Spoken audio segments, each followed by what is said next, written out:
Hello, and a warm welcome to the Ghatna Chakra book video.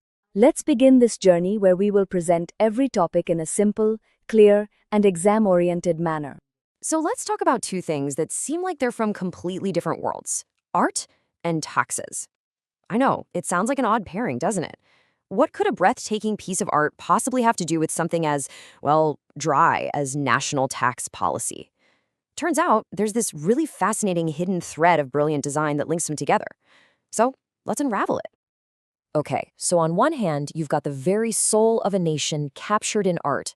We're talking about India's original constitution, which wasn't just written, it was a hand-illustrated masterpiece.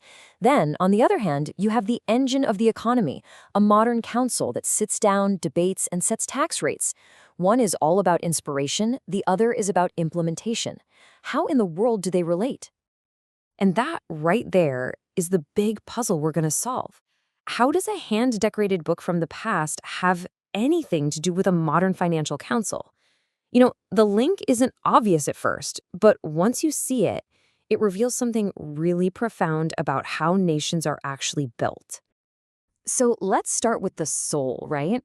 We really need to get our heads around why the founding document of the world's largest democracy was also a stunning work of art.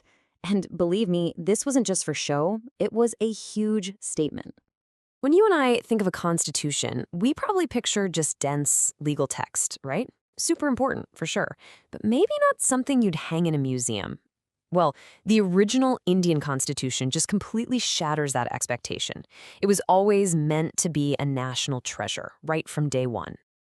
Just let that sink in for a second.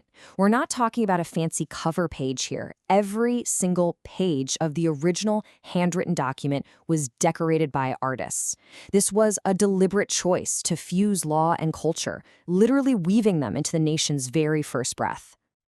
And look, this wasn't just some random act. The project was given to incredible artists from Shantinikan, a legendary arts institution. That tells you everything. The art wasn't an afterthought, it was a foundational statement. They were consciously embedding India's unbelievably rich cultural heritage right into the fabric of its laws. Okay, now let's completely shift gears. We're going from the nation's artistic soul to its modern economic engine. So we're moving from that foundational vision to the nitty-gritty mechanics that keep the country running every single day: taxes. Now, the key player in this part of our story is the GST Council. This is the official body that makes one of the biggest economic decisions in the country, setting the goods and services tax rates. This tax affects basically every single thing you buy or sell. It's incredibly practical, and its impact is huge. So how does this council even work?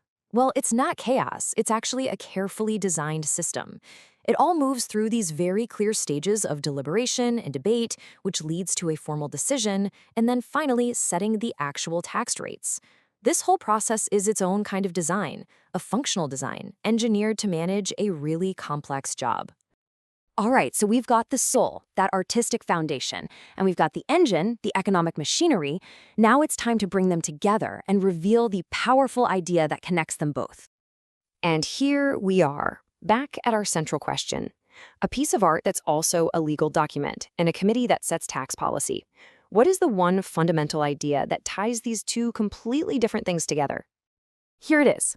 The connection is that both are acts of design.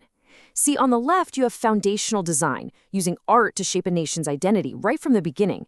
And on the right, you have functional design, creating a practical system to manage the day-to-day economy.